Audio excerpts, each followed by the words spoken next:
I knocked on my son's apartment door. In my hand was a stack of bills I had found in my own mailbox. They were all unpaid. Go away or I'll call the police, Ethan yelled from inside.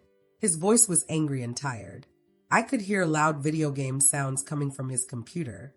I didn't get mad. I smiled instead, turned around, and walked back to my car. Then I called my friend Lila, who works as a realtor. First, thank you for watching Voice of Andy Rose. Your support means so much to us. If you like our stories, please subscribe and tell us in the comments which city you are watching from. We love hearing from you. Now, let's begin. If my son wanted to play games while I was the one paying for his apartment, then I was going to show him what real consequences looked like. You won't believe what happened next, I thought to myself. Later, I showed Ethan the bills. He slammed his phone down on the messy kitchen table. Empty pizza boxes were everywhere. The smell of old, rotten food filled the tiny apartment. Where did you get these? Ethan asked. His voice shook like he was scared. I stayed calm, the same way I used to talk to upset customers at my old job. The credit card company called my house by mistake, I said. They said there was a late payment for your address. I pointed to one of the bills. $15,000, Ethan. All spent on video games and food delivery. He came closer, and I could smell that he hadn't showered in days. The kitchen light above us flickered. This is none of your business, Mom, Ethan said. None of my business? I spread the bills across the messy table. My son is about to lose his apartment because he can't stop buying things online, and that's not my business? Ethan swept his arm across the table, knocking the papers onto the floor. They scattered like leaves in the wind. Stay out of my life, Mom. I can handle my own problems. Your problems? I bent down and picked up the bills carefully. These credit cards are in my name. The apartment lease has my signature. You think this apartment is safe? You've been using my credit to pay for everything. She knows, Ethan said quietly. Do I? I stood up and stared at him. Do I know about the second credit card? The personal loan? The money you borrowed from your sister? Ethan turned away. He stared at the broken microwave, sitting in the corner. His shoulders slumped under his dirty shirt. I'm fixing it by working more hours, he said. I took out my phone and showed him a picture of another bill. This one is for $5,000 just last month. He reached for my phone, but I pulled it back. I saw something in his face. Not just anger. It was fear. Real fear. You don't understand, Ethan whispered. I do understand, I said. Your plan is about to cost you your home. My home. Ethan gave a dry laugh. I'm 25 years old, Mom. I'm not a little kid anymore. Time you figured that out. I put my phone back in my pocket. The kitchen felt smaller now, like the walls were squeezing us. A moldy sandwich sat on the counter. I paid the deposit for this apartment, I said softly. 20 years of saving. 20 years of extra hours instead of buying nice things for myself. And now you're wasting it all. I didn't ask for your help then, and I don't need it now, Ethan said, gripping his coffee cup so tightly his knuckles turned white. Stay out of my business, he said again. Or what? I asked. He slammed the cup down so hard it cracked, and coffee spilled across the table toward my papers. Just stay out, he said. I folded the wet papers and slipped them into my purse. Ethan stood there breathing hard, like he had been running a race. The refrigerator suddenly went quiet, and the room was silent. I'm trying to help, I said. I don't want your help, he snapped. I nodded and walked to the door. Ethan muttered something about minding my own business, but I wasn't listening. I was already making plans. My footsteps echoed in the empty hallway. I checked my watch. It was 3:30. Ethan would be asleep soon. I wouldn't come back until after 6 o'clock. I had plenty of time to make some important calls. My car's engine clicked softly as it cooled down in the parking lot.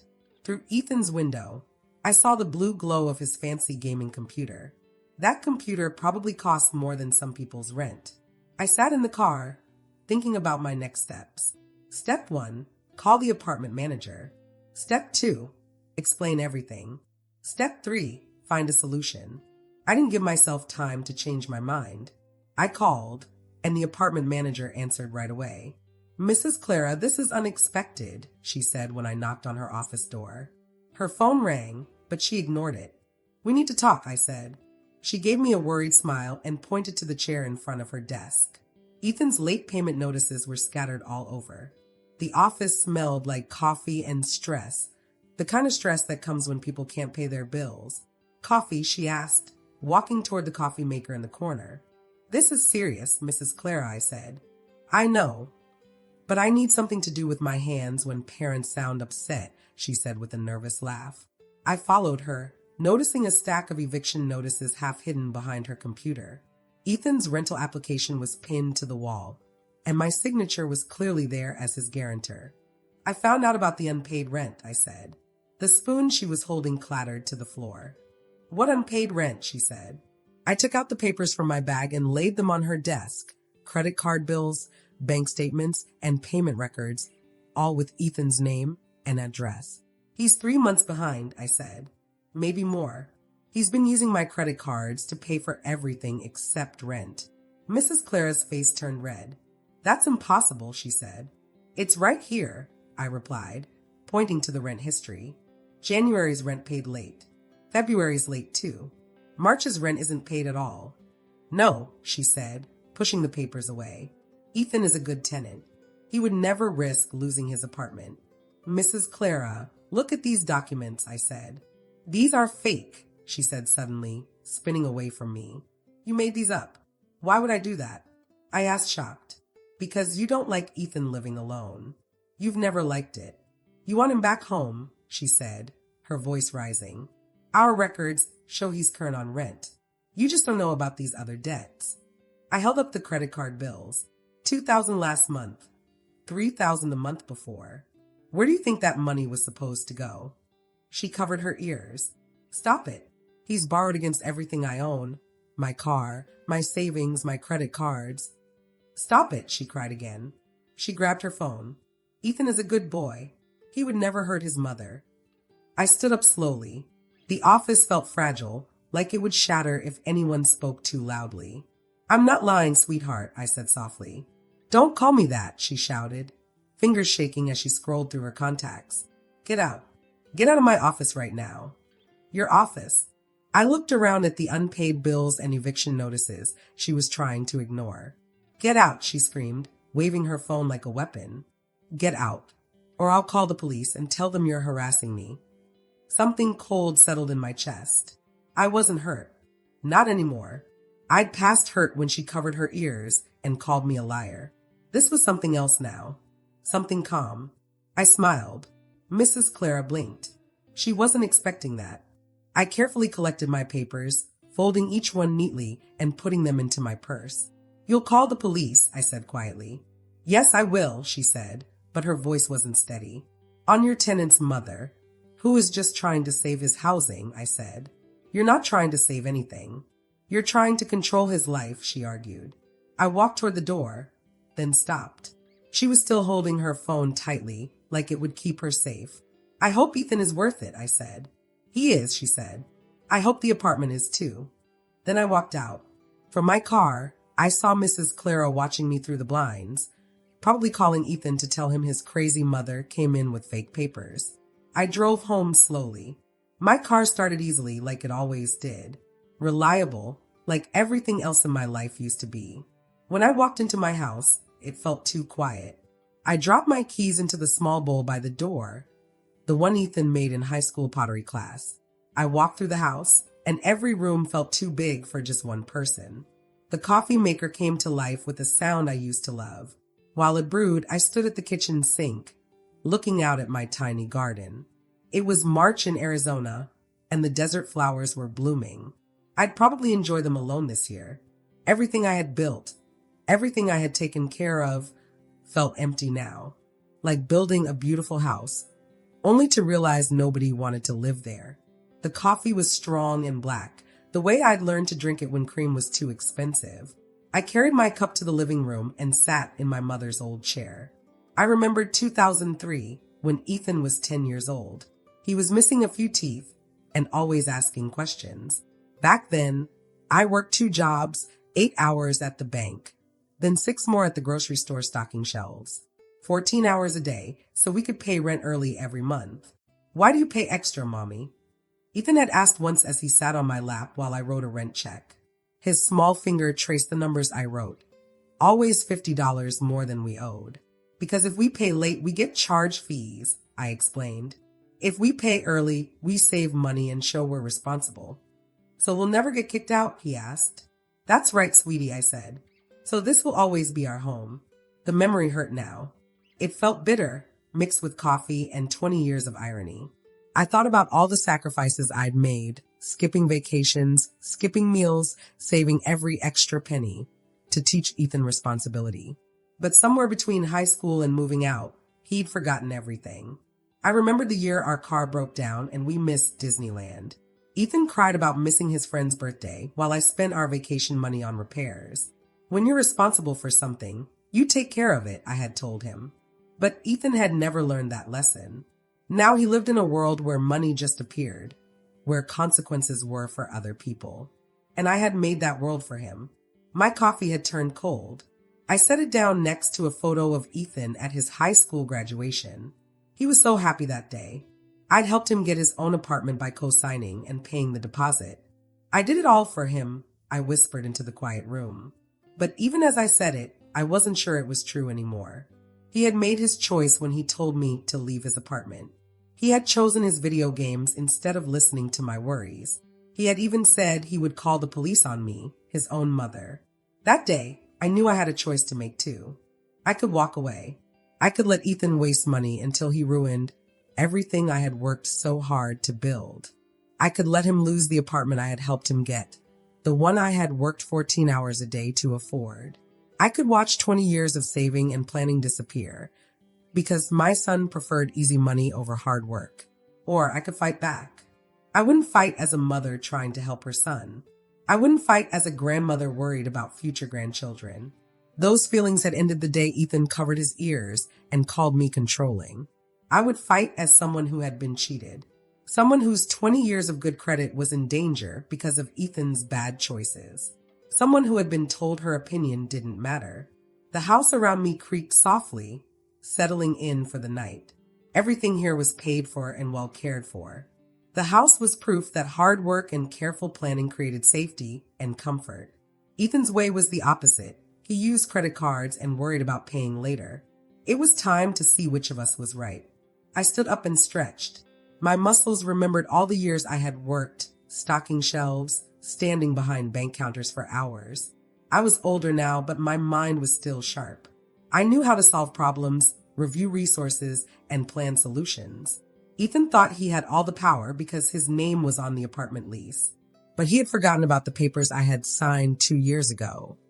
Papers that made me more than just a worried mom. I walked into my office. My filing cabinet stood there, organized perfectly, just as I'd kept bank records for 40 years. Somewhere in those folders was the proof I needed. I opened the top drawer and found the thick folder labeled Ethan Apartment. Inside were every paper and bill from the day Ethan applied for his apartment to last month's utilities. I spread the papers on my desk under a bright lamp. My reading glasses made the words clear. There it was, the original lease application from 2022. Both of our names were signed at the bottom. Ethan's messy writing sat next to my careful printing. But it was the part above our signatures that made me smile for the second time that day. Co-signer and guarantor, Evelyn Harper.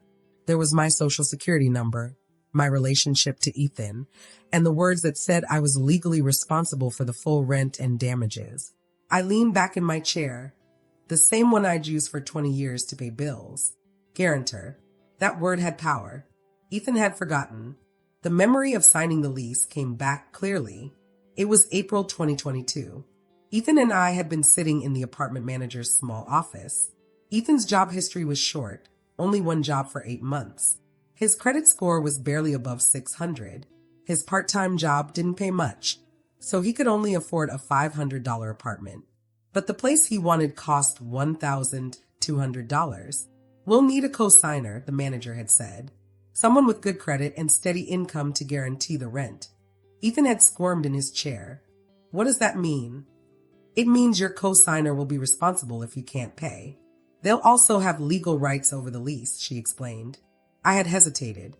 I had a great credit score and a lot of savings. Did I really want to risk all that for Ethan's independence? But Ethan had looked at me with those big, hopeful eyes he'd had since he was a baby. Please, Mom. I'll never miss a payment. I promise. The manager had continued.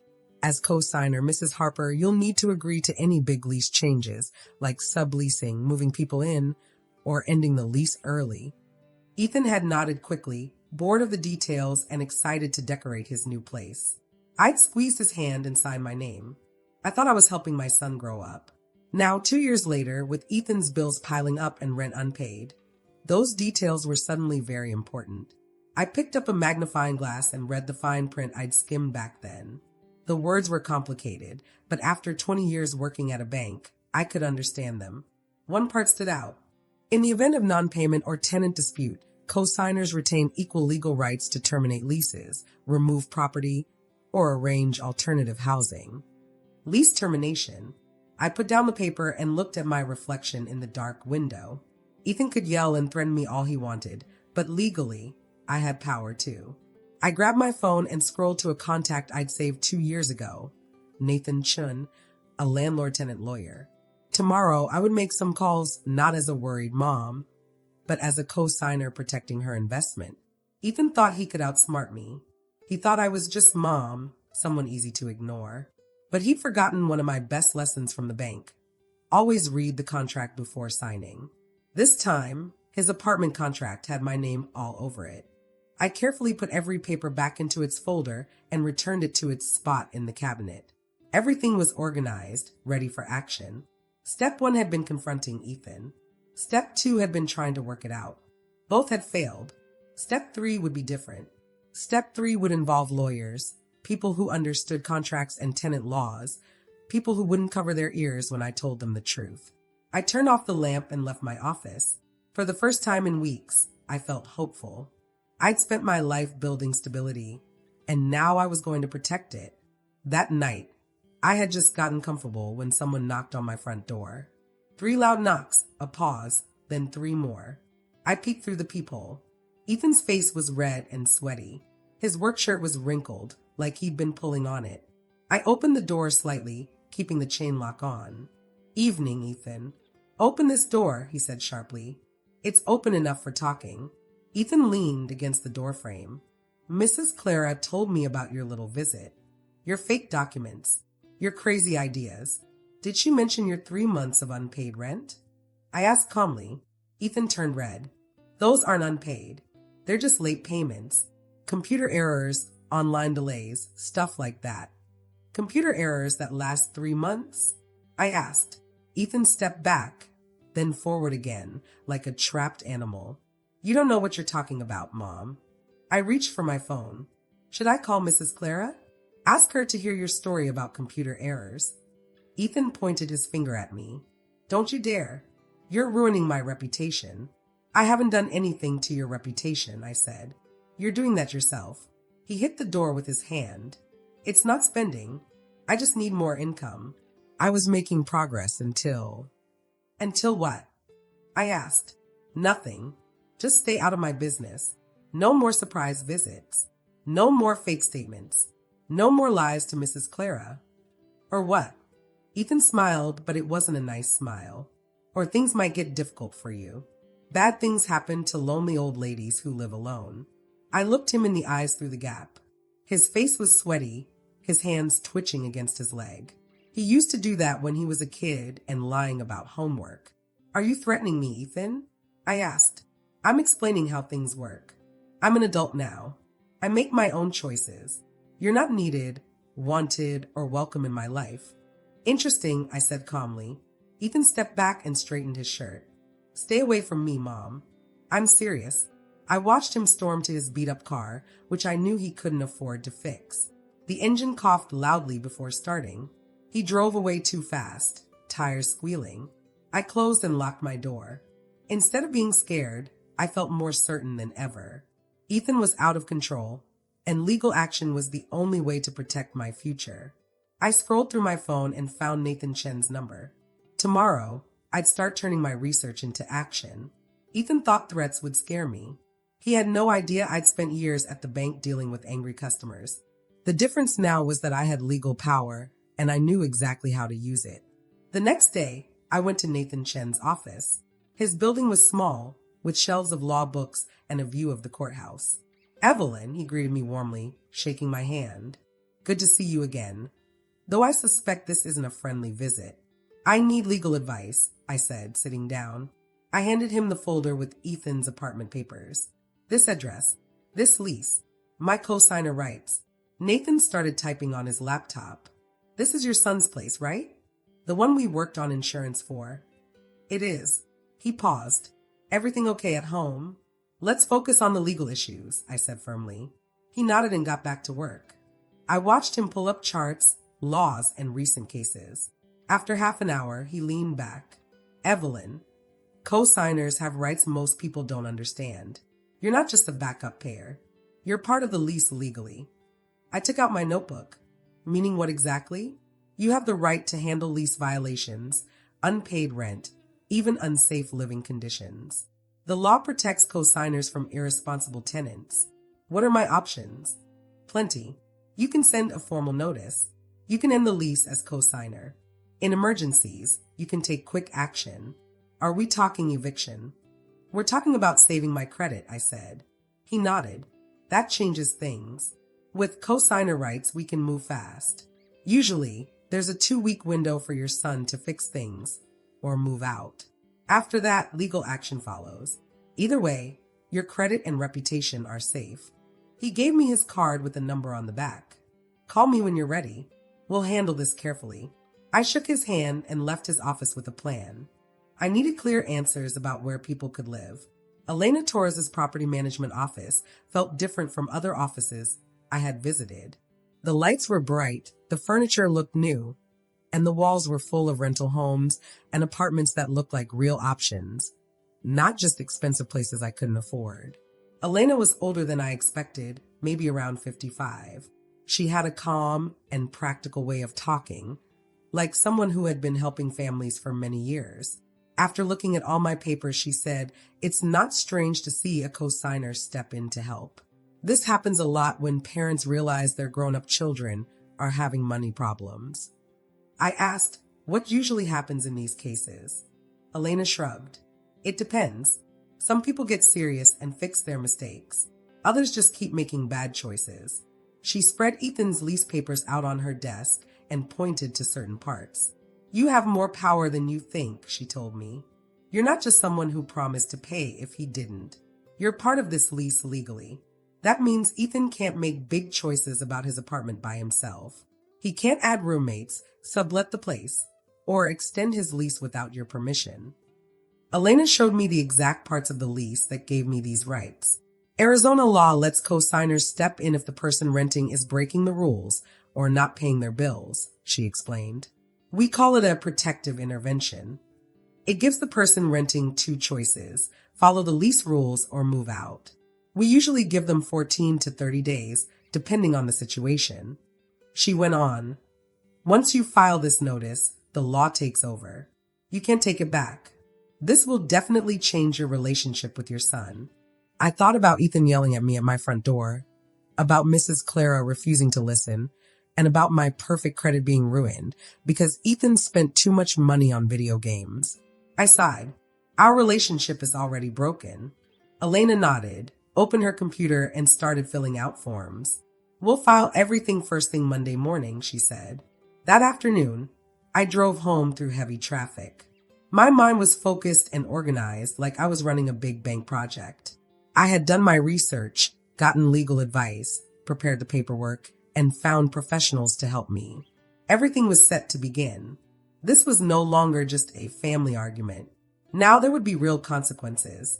Ethan would learn that legal papers were not just pieces of paper. Co-signers like me weren't just there to pay bills. Some rules could not be ignored. Monday morning was sunny and warm, the kind of Arizona day that made winter feel like it didn't exist.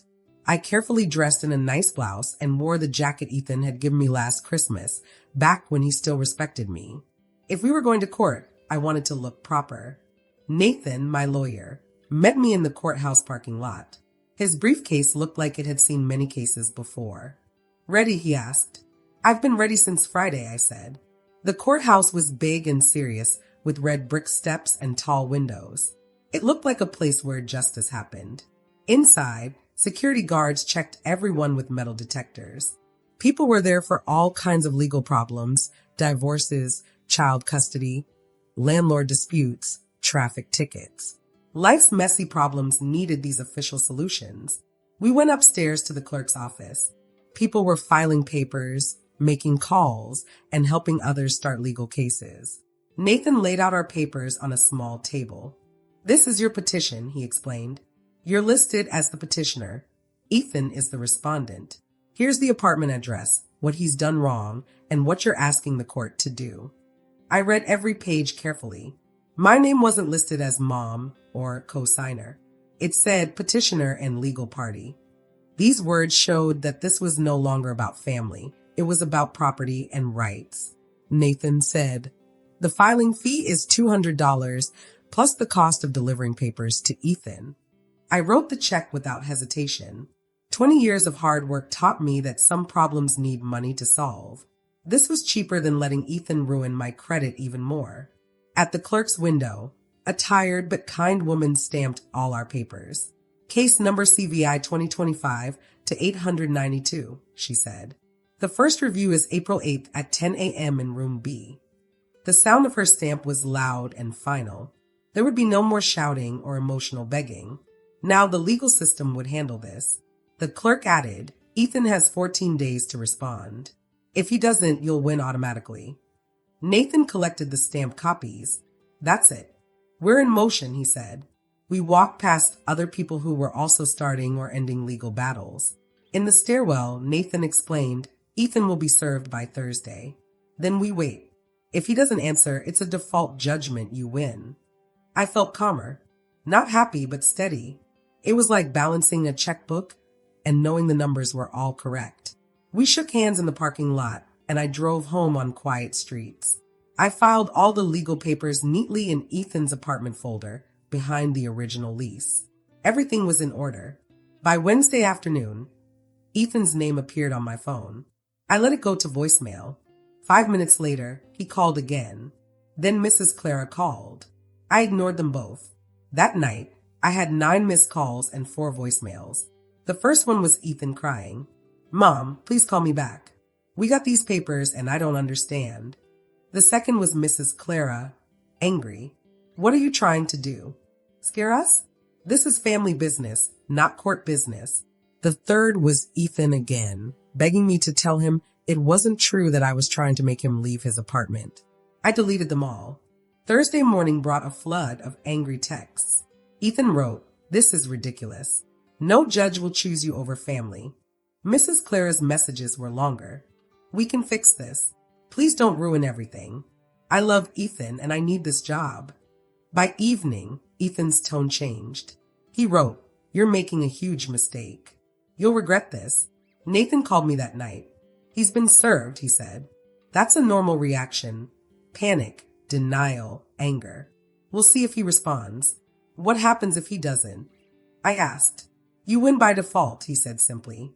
Friday, I ignored all their calls and went to the community center to help with lunch for seniors. Keeping busy helped me think clearly. On Saturday, Ethan left a new voicemail. This time, he sounded calm and confident. "Mom, Mrs. Clara talked to a lawyer. He said this is just a scare tactic. We're ignoring it. You'll give up soon." I called Nathan right away. "They're not going to respond," he said, smiling over the phone. "Perfect. That's what we want." Monday was quiet. No calls, no texts. They truly believed I wouldn't follow through. I checked public records at the courthouse. No response had been filed. That evening, I called Elena to schedule the apartment inspection. "They think it's just a family fight?" she asked. "Yes." She whistled softly. "They're going to lose their apartment." On Tuesday, Ethan left one last voicemail. His voice was calm but desperate. "Mom, maybe we both went too far. Come over for dinner this weekend. We can talk." I deleted the message and made tea. Outside, my desert flowers were blooming after months of care. Ethan and Mrs. Clara had chosen to ignore the law. But in 1 week, they'd find out how serious it was. It would be too late by then. They had every chance to fix things, but they chose denial over honesty. threats over respect, and ignorance over reality. Now they would face the results. On Wednesday, Nathan called while I was watering my flowers. His voice was serious. "Can you come to my office this afternoon?" On Tuesday, Elena told me the for rent sign was up at Ethan's apartment. I didn't see it, but she sent a picture. The rooms looked clean and bright in the photos, ready for new tenants. Wednesday, I got an official letter at my hotel. It said Ethan had 14 days to leave. If he didn't, the sheriff would help remove him. Nathan confirmed everything is going as planned. They haven't tried to fight it in court. It's almost over. Thursday, Elena had good news. We've chosen a new tenant. They'll pay $750 a month, move in April 13th. Ethan has to leave by April 10th. I wrote the dates on my calendar. For the first time in weeks, I felt calm. Friday, Ethan showed up at my old house. He sat on the front steps for 2 hours. My neighbor, Mr. Victor, called me. He was crying, checking his phone, then he left a note. That night, I drove over and picked up the note.